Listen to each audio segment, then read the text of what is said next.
Hola a todos. Vamos a conversar sobre el tema número 4 de la asignatura Ordenación Forestal de la Escuela de Ingeniería Forestal de la ULA, que trata sobre los conceptos básicos del manejo forestal. En primer lugar, vamos a ver brevemente unos antecedentes históricos y la situación actual del manejo de recursos forestales en Venezuela. Algunos antecedentes históricos muy interesantes es que en el año 1700 a.C., en el Código de Hammurabi, ya había leyes para la protección del bosque. En el año 990 después de Cristo comenzó la introducción de la teca en Indonesia.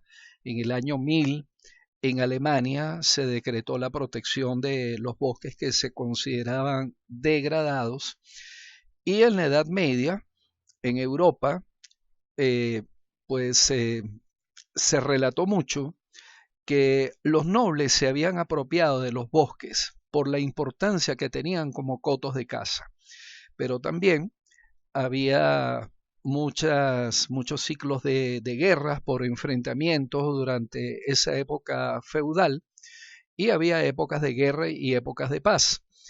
Eh, en la época de guerra pues había una alta deforestación por el uso militar y naval, y luego en la época de paz pues había una reforestación y se dedicaban más esfuerzos a la reforestación.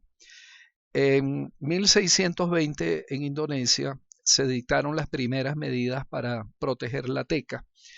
En 1770 en, en Tegel, Berlín, Alemania, se creó la primera escuela de ingeniería forestal en el mundo. En 1860 comenzaron los trabajos de manejo de la teca en Birmania, y en 1890 comenzó el manejo forestal con técnicos británicos en Trinidad. Esto es sumamente interesante porque allí comenzaron, digamos, las primeras experiencias de manejo de bosque, de plantaciones forestales. Ellos trajeron la teca para Trinidad, y más tarde trajeron el pino caribe Varieón durensis de Centroamérica a Trinidad, y de allí eso pasó a Venezuela. Entre 1900 y 1914 en África, pues hubo las primeras propuestas para manejo de bosques en Camerún y Togo, y se diseñaron algunos programas de reforestación de sabanas en Togo. En 1915, en Surinam,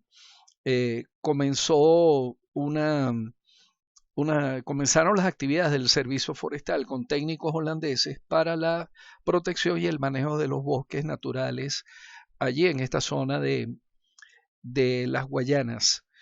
Esto es muy interesante porque aquí se crearon las bases para muchas operaciones de manejo de bosques que posteriormente fueron asumidas por muchos otros países de Latinoamérica. En Venezuela es muy interesante que en 1947 el Ministerio de Agricultura y Cría había contratado a todas estas personas como técnicos de la Oficina Técnica Forestal. De pie, aquí está el señor Grotter, Marshall Turner, Jean-Pierre Bellon, sentado estaba Henry Pittier y el señor Curran. Este señor Marshall Turner, este señor muy alto que está aquí, fue el primer director de la Escuela de Ingeniería Forestal de la ULA, acá en Mérida, en Venezuela. El ingeniero Jean-Pierre Bellon, después de la Oficina Técnica Forestal, también vino a trabajar en la ULA hasta que se jubiló en los años 80, los años 90. Y Henry Pittier, pues, es una persona muy reconocida en Venezuela por sus trabajos botánicos, ecológicos y conservacionistas. Esto es muy interesante notar que a comienzos del siglo XX, pues los técnicos forestales que iban a ser contratados necesariamente eran extranjeros. No había venezolanos todavía formados como ingenieros forestales. Entonces, estos técnicos pues tuvieron que enfrentarse a graves problemas de erosión en Venezuela y problemas de degradación de áreas naturales, y ellos hicieron lo que sabían hacer, que era plantar las especies más conocidas, las especies que habían tenido éxito, tales como los pinos, los cipreses, los eucaliptos, y posiblemente ese es el origen de la gran extensión de plantaciones de pinos, cipreses y eucaliptos que hay en Venezuela, sobre todo con fines conservacionistas en zonas del páramo e inclusive algunas zonas de alta pendiente en el centro del país. Para 1920, Pittier hizo este mapa ecológico de Venezuela. Se cree que él tuvo disponible fotos aéreas de misiones de vuelos que hicieron empresas petroleras en Venezuela, y así fue como él pudo hacer esta cartografía ecológica de Venezuela. Estos mapas, ya elaborados por Pittier en 1920, pues fueron la base para después declarar en 1937 lo que fue el Parque Henry Pittier en el estado de Aragua, el Parque Sierra Nevada en Mérida en 1952, el Parque Guatopo y el Ávila en el 58, el Parque Yurubí en 1960, el Parque Canaima en 1962. Por supuesto, toda esa cartografía luego dio origen a un sistema de ordenación mucho más amplio, donde se diferenciaron muchos de los parques, donde se declararon muchos de los parques nacionales que comenté antes. Aquí en este mapa están señalados en color verde, verde oscuro, y también se declararon las reservas forestales, que están aquí en este mapa en color azul intermedio. La primera reserva forestal fue declarada en la isla de Cubagua, aquí en la zona de Nueva Esparta. Por supuesto, para ese momento lo más seguro es que las reservas forestales no tenían la connotación de ser áreas para el aprovechamiento de maderas, tal y como se determinó muchos años más tarde.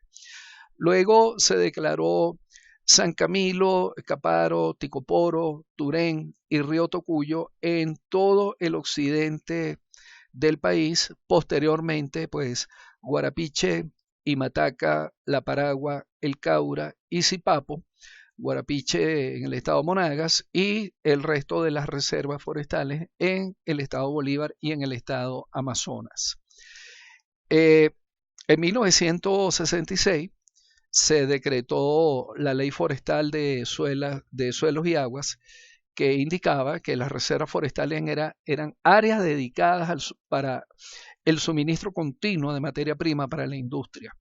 En 1968 se ejecutó el proyecto MACFAO 2005, que ejecutó muchos estudios de inversión forestal en Imataca, sobre todo en la zona del Palmar.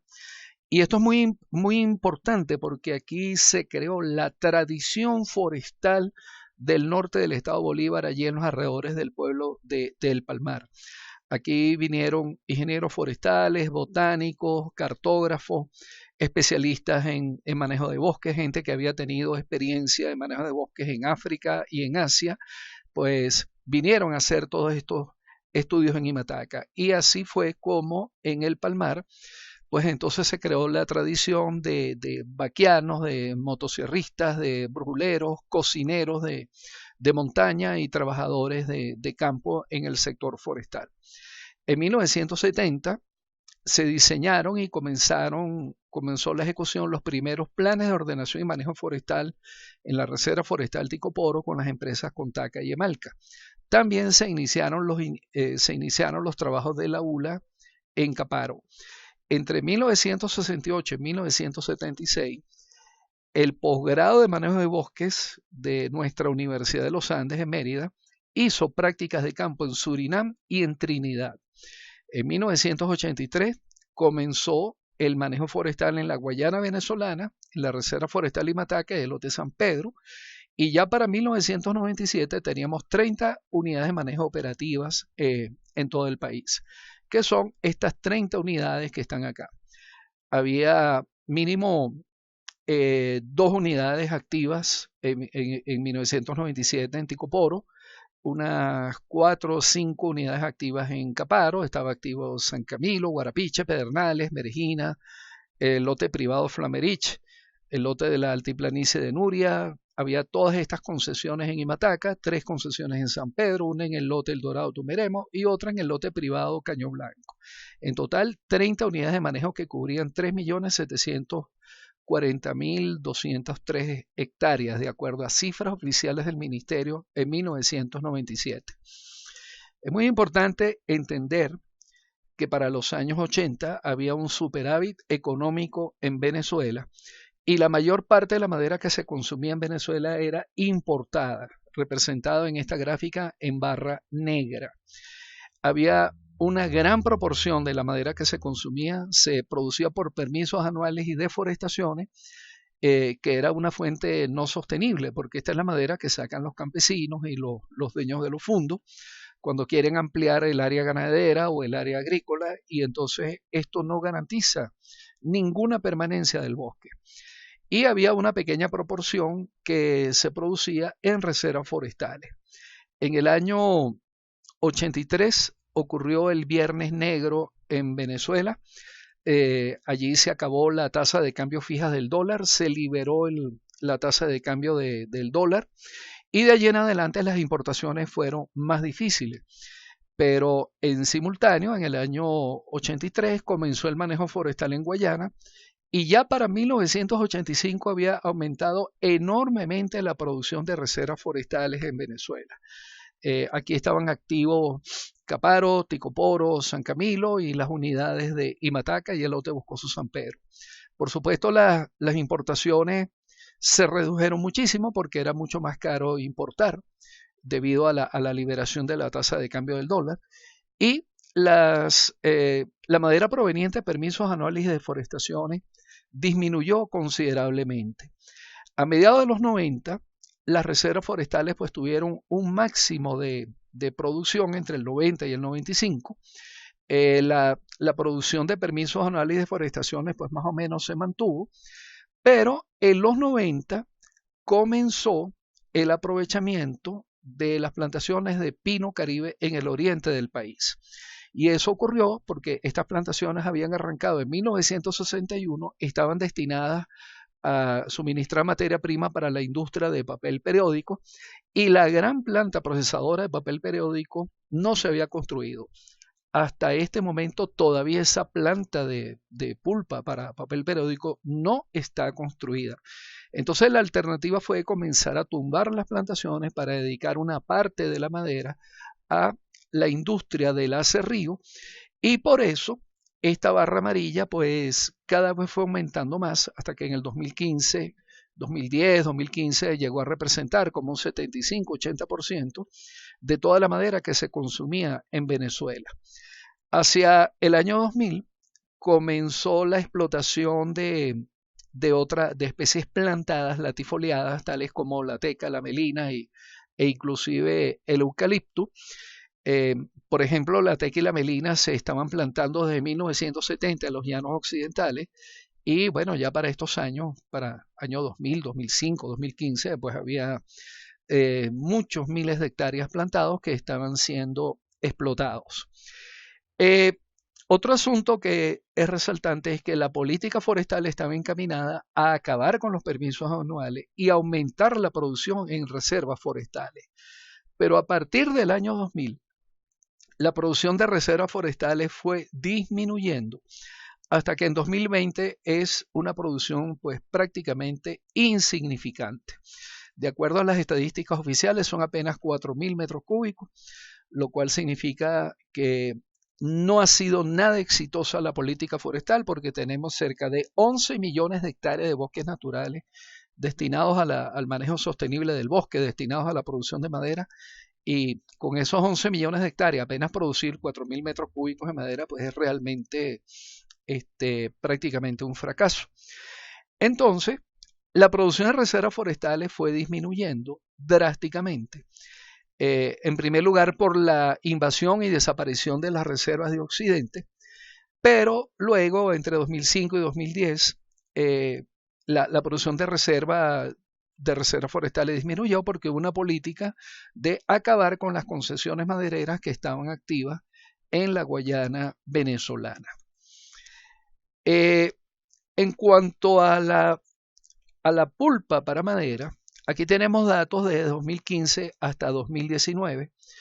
Vemos cómo el consumo ha venido disminuyendo. El consumo total estos son miles de toneladas de pulpa de madera. 2015 226 toneladas, 2016 143, el mínimo fue en 2017, se recuperó un poquitico para 2019 con 42.000 toneladas. Aquí es muy importante notar que la mayor parte del consumo de pulpa de madera es importada. Más del 50% prácticamente en todos estos años es pulpa importada. Y otro asunto muy interesante es que el equivalente en metros cúbicos de madera a estas toneladas de pulpa que se han consumido está aquí en la última fila, usando un factor de 2.6 metros cúbicos por tonelada, de acuerdo a una información que nos suministró el ingeniero Joao Leite. Entonces, fíjense que el año en que más hubo consumo de pulpa, pues eso equivalía a 588.000 metros cúbicos y de allí ha venido disminuyendo.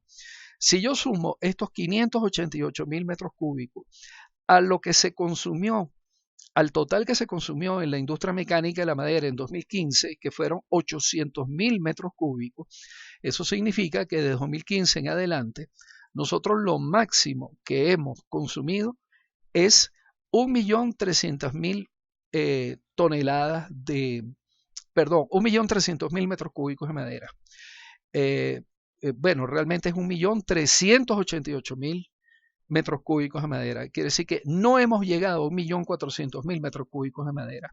Eso es muy importante entonces para planificar, digamos, con gran visión el futuro del sector forestal en el corto y en el mediano plazo.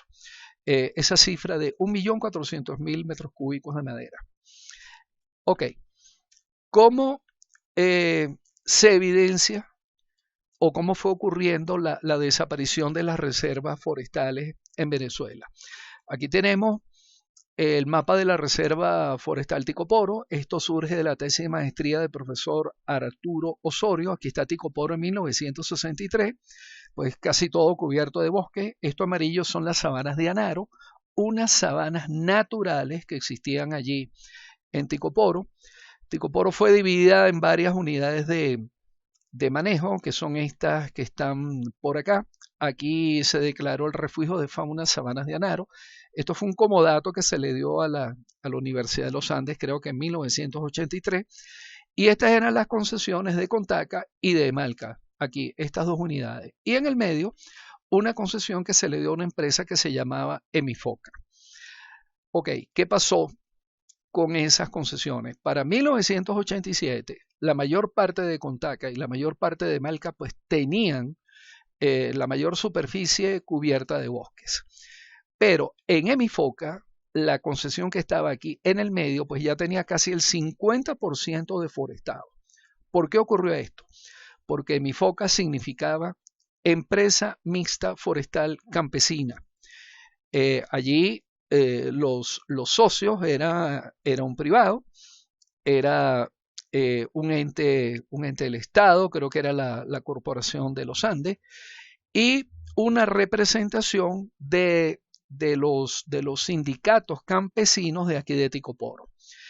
Entonces, pues aquí prácticamente compartimientos que iban explotando era compartimiento que inmediatamente iba siendo invadidos por campesinos. Entonces, Emifoca inició operaciones en 1983 o 84 y ya en el 87, pues más de la mitad de Emifoca estaba totalmente invadido. Para el 2001, casi todo Ticoporo estaba invadido. Digamos que la concesión que más tenía bosques era la concesión de Emalca, pero todo eso desapareció posteriormente. Contaca fue muy afectado y Emifoca pues más afectado todavía. ¿Por qué ocurrió esto en Ticoporo? Y lo mismo pasó en Caparo y lo mismo pasó en San Camilo. Porque a partir del año 99, con el nuevo gobierno, comenzó una política de manejo forestal comunitario y se organizaron se organizó algo que se denominaban las unidades territoriales de base, que eran como una especie de asociaciones de vecinos. Esos fueron los predecesores de lo que hoy en día se llaman consejos comunales. Y esas organizaciones, las unidades territoriales de base, con la filosofía del manejo forestal comunitario, pues eso es lo que el objetivo era, repartirle la tierra a los campesinos para que se ejecutara la nueva visión política del gobierno, que es que el poder reside en el pueblo. Y este pueblo lo que quería era invadir las reservas para transformar todos esos bosques en producción agrícola y pecuaria. Eso está escrito en una publicación del Ministerio del Ambiente, donde se llamaba Ministerio del Ambiente en esa época, donde decía que la comunidad local impulsa desde la base la integralidad en concordancia con profundo y adecuado ordenamiento de las áreas boscosas. Planes de trabajo participativo tomando como ente principal a las comunidades rurales que se encuentran en o adyacentes al bosque. Repito, estas comunidades tenían como objetivo era invadir las reservas para transformar esas tierras en producción agrícola o principalmente pastos para ganado.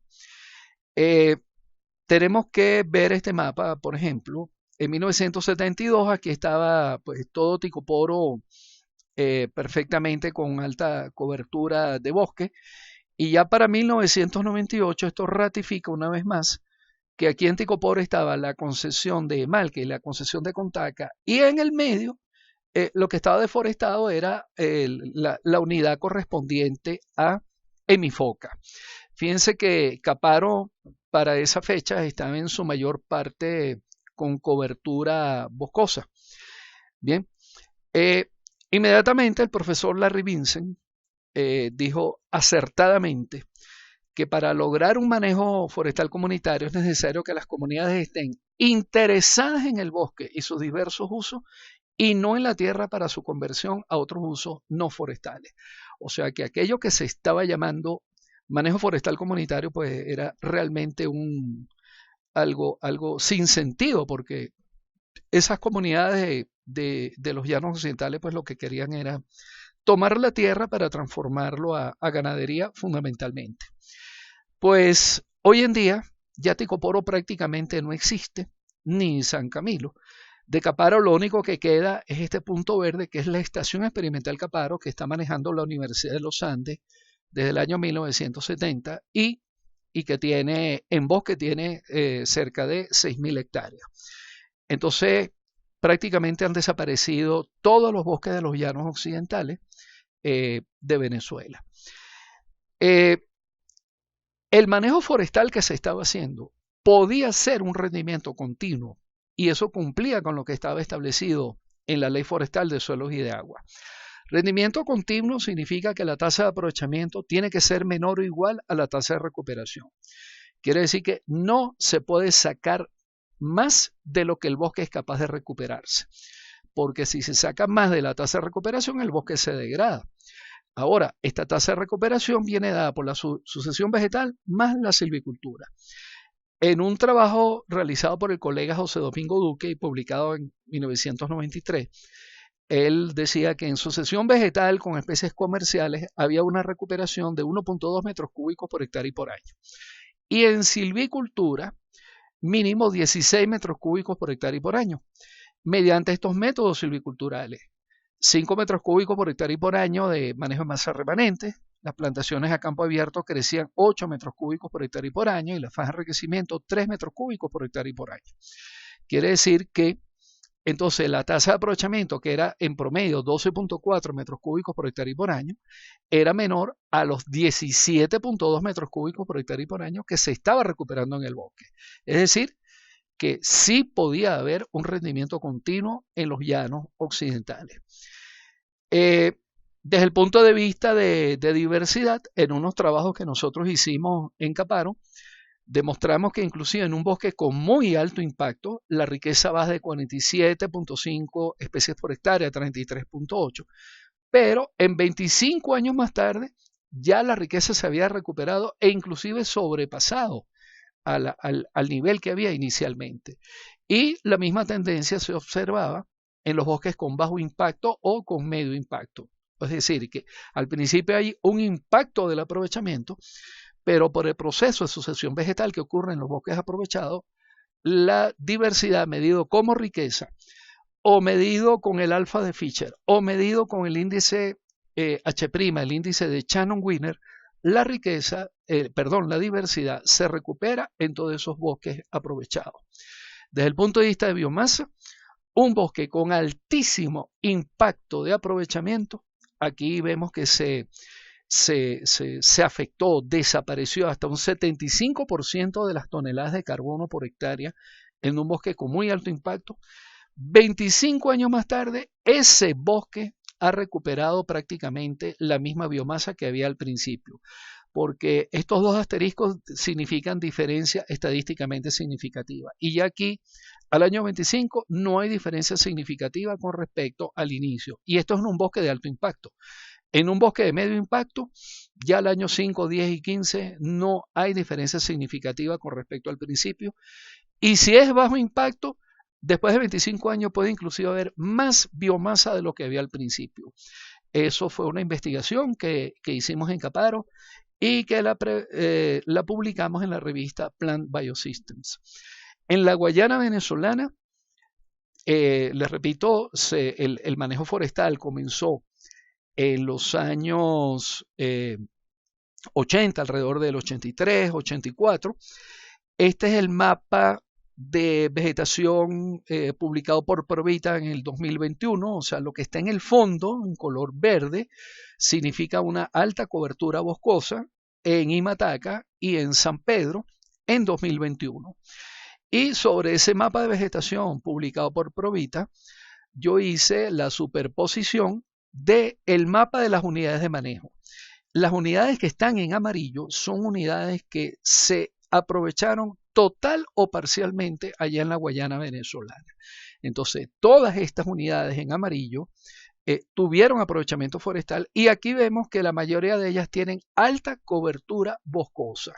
Aquí está en el norte la unidad 2 de Imataca, unidad 3, la unidad de Nuria, la unidad N5, N6, todas estas unidades en amarillo tuvieron aprovechamiento forestal.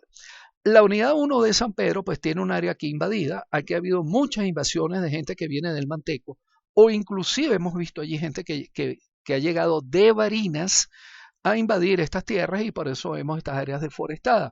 Igual que aquí hay algunas zonas de la unidad 3 del lote San Pedro o la Reserva Forestal San Pedro. Igualmente está ocurriendo con la unidad de la CBG en Imataca Norte, que tiene muchas invasiones campesinas en la zona de Sierra Imataca y los castillos de Guayana y Piacoa. Pero en líneas generales, el resto de las unidades de manejo, aun cuando fueron aprovechadas, pues tienen alta cobertura boscosa. Por dentro, en esas unidades de manejo, los bosques aprovechados tienen altos niveles de riqueza expresado en especies por hectárea. Aquí está un bosque maduro que nunca ha sido explotado, es decir, que tiene 0 años de intervención, nunca ha sido aprovechado. Y aquí está un bosque que tiene 3, 9, 12 y 15 años y hasta 18 años. Estas son otras parcelas con distintas edades después del aprovechamiento forestal. Y en estos casos no hay diferencia significativa, en este caso sí hay diferencia significativa, pero tiene más especies que el bosque primario, que el bosque maduro. Después voy a explicar esto. En cuanto a las reservas de carbono en toneladas por hectárea, pues obviamente si se hizo un aprovechamiento en esos bosques, pues bajó, disminuyó la biomasa. En todos los bosques aprovechados hay menos biomasa que en el bosque maduro, pero las diferencias no son significativas. Esto oscila entonces alrededor de los 110 toneladas por hectárea de carbono y el bosque maduro tiene 130 toneladas por hectárea. Cuando le aplicamos la estadística, esto no tiene diferencia estadísticamente significativa. En cuanto al área basal de especies comerciales, hay una disminución obvia. Aquí se sacó madera de especies comerciales, todos los bosques explotados tienen menos área basal. En el caso de los bosques que tienen 9 años y 18 años, la diferencia es estadísticamente significativa con respecto al bosque primario. Y esto significa entonces que 9 años o que 18 años no es tiempo suficiente para que se recupere el área basal de las especies comerciales que se estaban explotando en ese momento. Lógicamente, esto significa que habrá que ir a ciclos de corta muy largos, de 40 o 50 años, eso lo vamos a hablar más adelante o en otro tema, para que esto se recupere. ¿Qué fue lo que pasó con este bosque que tiene 18 años de intervenido? Que aquí hubo una explotación muy desordenada, de muy alto impacto, y entraron muchísimas especies pioneras que no estaban antes en ese bosque, y por eso la riqueza aumentó. Entonces, este aumento de la diversidad o este aumento de la riqueza no debe ser tomado como algo favorable en ese bosque, porque esto está fundamentalmente ocasionado por especies pioneras. Bien, recientemente lo último que se está haciendo es que la empresa nacional forestal está otorgando asociaciones estratégicas a distintos empresarios allí en la Guayana venezolana. La mayoría de estas asociaciones estratégicas tienen entre 20 y 30 mil hectáreas. No sabemos qué planes de manejo se están ejecutando en esas unidades, y pensamos que esa es una superficie muy pequeña para hacer un manejo forestal sostenible. Pero además hay que decir que de acuerdo al artículo 86 de la Ley de Bosque, ese artículo dice que la distribución de productos del patrimonio forestal queda adscrita a la empresa nacional forestal. Es decir, que la única forma de comercializar, de vender los productos forestales es a través de la empresa nacional forestal. Esto significa que esto es un monopolio de Estado, y esto fue, digamos, el fin de la anulación de todas las concesiones forestales que estaban operativas en la Guayana venezolana. Entonces, por eso ahora la empresa nacional forestal lo que hace es dar a asociaciones estratégicas a empresarios. Esos empresarios no son empresas concesionarias, son como una especie de contratistas que le sacan la madera a la ENAFOR y se la entregan a la ENAFOR, o le pagan la madera la madera que se ha aprovechado a la empresa nacional forestal. Esos empresarios pues no ejecutan silvicultura, investigación, no hacen inventario, no hacen plan de manejo. Entonces, esto es realmente una situación un poquito caótica lo que está ocurriendo en este momento. ¿Cómo se desarrolla el manejo forestal? Bueno, en primer lugar tiene que haber políticas, luego leyes, y con esas leyes tiene que haber una ordenación territorial que determine cuáles son las reservas forestales, como esto que estamos viendo acá. En cada reserva forestal hay que hacer un plan de ordenamiento y reglamento de uso, y eso determina cuáles son las unidades de manejo que van a estar disponibles. Lo que se hacía en los 80 y los 90 es que esas unidades de manejo se sometían a licitación y contratos a largo plazo. Es decir, que un maderero ganaba una concesión, hacía el plan de manejo, elaboraba el plan de manejo y firmaba un contrato administrativo a largo plazo. Después del plan de manejo, pues había que hacer planes anuales operativos, que son los que se ejecutan compartimiento y por compartimiento, y al Ministerio del Ambiente pues le toca hacer el control, hacer la ingeniería de inspección, y cada 5 años hacer una evaluación del plan de manejo y hacer los ajustes correspondientes. Eso era lo que estaba contemplado. Aquí tenemos, por ejemplo, el plan de ordenamiento y reglamento de uso de la Reserva Forestal Limataca. Esto en verde oscuro pues es simple y llanamente manejo forestal, o sea, áreas disponibles para el manejo forestal. En verde un poco más claro, manejo forestal con limitaciones, es decir, áreas donde tenía que haber, digamos, mucho cuidado, una zona muy cuidadosa para hacer manejo forestal. A mí esto de todos modos me parece una redundancia, porque todo manejo forestal tiene que tener medidas de control muy estrictas y limitaciones muy estrictas. El verde esmeralda se planteó como manejo forestal con comunidades indígenas aquí en la zona de Buchinche y aquí en la zona sur de Imataca. Este color rosado, fucsia, se planteó para la protección integral. Este color verde amarillento como reservorio de genes, eso también a mí me parece no muy adecuado, porque es que no significa que las áreas que se van a manejar se pierdan los genes. Aquí hay, como les demostré antes, ahí se mantiene la diversidad, se mantiene la riqueza. Es decir, aquí los genes no se pierden, ¿no? Entonces, que esto lo dediquen única y exclusivamente al reservorio de genes, cuando aquí puede haber áreas manejables, sobre todo por explotación del palmito, pues yo creo que esto tiene que ser revisado. Las áreas en rojo son áreas destinadas al manejo especial forestal minero. Las áreas anaranjadas, manejo especial forestal minero con comunidades indígenas. Esto también me parece un contrasentido porque el modo de vida ancestral de los indígenas no es ser mineros, y al decir esto en un plan de ordenación y manejo forestal es como que si los están impulsando a que ellos ahora se pongan a ejecutar actividades mineras. Eh, estas áreas, digamos en morado, se dedican al manejo especial agroforestal. Estas son más que todas las áreas invadidas, ¿no? Por ejemplo, lo que habíamos visto antes aquí al norte de Imataca y algunos pequeños sectores aquí en Imataca Sur. Y aquí un manejo especial agroforestal con comunidades indígenas, tal y como está aquí en este territorio al sur de Imataca. Y el morado más oscuro, pues áreas de recuperación. Aquí no se diferencia mucho el manejo especial agroforestal. Pareciera que esta área en recuperación son algunas áreas degradadas aquí en la zona minera.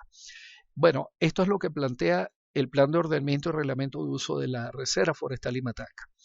Como les decía antes, en esos esquemas primero se hace el PORU, luego se determinan cuáles son las unidades de manejo que se van a manejar y que se someten a licitación. Esto era el ordenamiento antiguo que había en los años 80 y 90 en Imataca.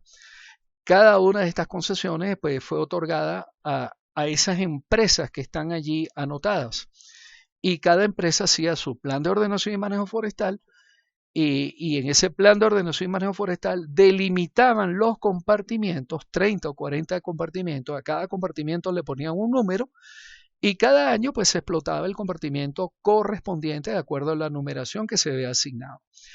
En ese plan de ordenación y manejo forestal se descartaban las zonas de altas pendientes, o sea, las cordilleras, grandes montañas. Había algunas partes donde inclusive había tepuyes o mini tepuyes en la Guayana venezolana, y eso quedaba descartado. Quiere decir que aquí había unas áreas de conservación o áreas de preservación de la biodiversidad que quedaban excluidas de las operaciones de aprovechamiento forestal, tal y como lo estamos viendo aquí en esta zona. Luego venían los planes anuales operativos, que eran el plan de corta, donde se especificaba el número de árboles y volumen por cada especie que iba a ser aprovechada. El plan de vialidad con el diseño, las características, es decir, los mapas de cada compartimiento cada año por donde se iban a pasar las carreteras, determinación y descripción de los puentes y las alcantarillas, y cuál era la maquinaria necesaria para ejecutar todo esto.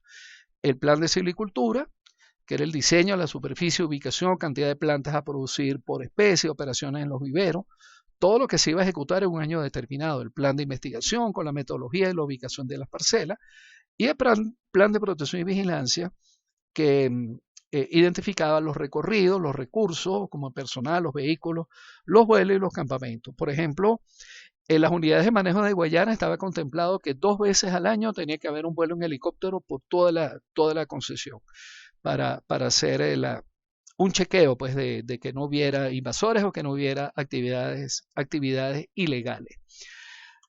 ¿Cómo es el proceso? Bueno, desde el año 58, Dawkins indicó que el manejo forestal consistía fundamentalmente en 3 pasos. Primero, fijar las políticas y los objetivos. Después, la fase de indagación o examen, es decir, esto es el inventario. Hacer el inventario, hacer la descripción general de la unidad de manejo. Y después determinar cuál era la silvicultura, el aprovechamiento y las industrias que se iban a a desarrollar en función de esa unidad de manejo, y lo cual dependía primero de las políticas y los objetivos y después del inventario, por supuesto.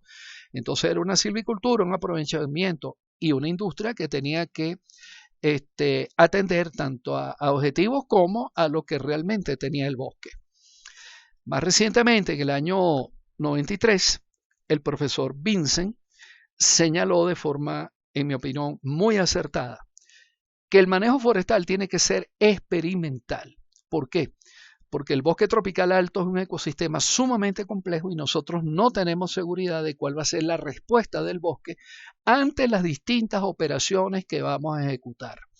Entonces, lo primero es que obviamente hay que hacer un inventario forestal, tal y como lo dice Dawkins, ¿no? Hay que hacer la fase de determinación de cómo está el ecosistema.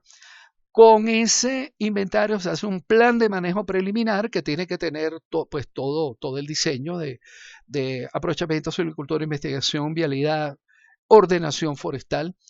Ese plan de manejo preliminar va a determinar cuál es el ciclo de corta, el diámetro de cortabilidad, el tamaño de compartimiento, es decir, cuál es el turno y cuál es el ciclo de corta, pues. Y ese bosque que se aprovecha se deja quieto, se deja tranquilo para que se recupere, y eso es lo que se denomina manejo pasivo. En otra parte del bosque que se aprovecha, se aplican diferentes opciones silviculturales y a eso es lo que se llama manejo activo. Pero insisto, el manejo activo se hace sobre bosques que han sido aprovechados. Bien, entonces entre el manejo pasivo y el manejo activo, en ambas situaciones tiene que haber unas parcelas de seguimiento, o sea, una evaluación permanente. Los resultados de esa evaluación se someten a una simulación y allí se analiza si se cumplen los objetivos o no se cumplen los objetivos iniciales que dice el plan de manejo. Si los objetivos se están cumpliendo, ese plan de manejo que se diseñó y que se ejecutó de esta forma es el plan de manejo definitivo. Si los objetivos no se cumplen, hay que redefinir el plan de manejo. Quiere decir que hay que modificar o el ciclo de corta, el diámetro de cortabilidad o los compartimentos o modificar la silvicultura.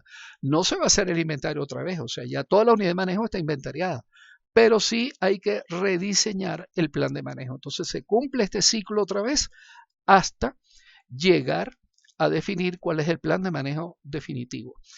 Entonces, la idea, la intención que había en los años 80 y en los años 90 era que cada 5 años se tenían que revisar los planes de manejo, evaluarlo de esta manera e ir haciendo las modificaciones que fueran pertinentes.